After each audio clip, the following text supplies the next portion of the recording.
Well, folks, we got the water pump in it. I wasn't quite able to make that follow along video that I was wanting to do because I was getting that nasty, what is it called? Permatex #2 stuff is super nasty. You don't want to get that on your hands. It says on the label it's slow drying and non-hardening, but that doesn't seem the case. That stuff is tacky as crap. It might not dry fast, but it sure does feel like it dries on your hands fast, I'll tell you that. So anyways, the water pump is on it. It is installed, if you can see. New bolts. It's all on there. Wasn't the easiest because the gasket, I'll show you on the other one here. So yeah, anyways, on the other one, there's a little groove around this edge right here that this gasket goes in. Well, I shouldn't say gasket, it's not a gasket, it's an O-ring. It goes in the groove right here. In the other plastic one, there is one, but not in this one.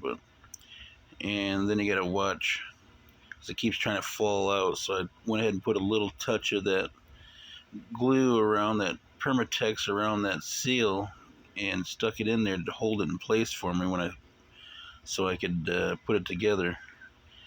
Also got to watch that there's a key that goes in the middle there, and the shaft, that's what turns the water pump.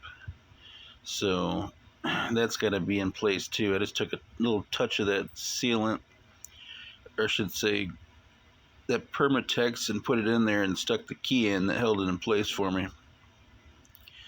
But you got to be very careful, because when you put that water pump impeller in, it doesn't stay centered correctly, so you got to push it to the side a little bit. And when you're monkeying around with it, next thing you know, gasket's trying to fall, the O-ring's trying to fall out, or the freaking housing on the inside of the metal there tries to fall out with the impeller. So it can be a little difficult, and definitely not easy when your hands are all covered in that Permatex, I'll tell you that.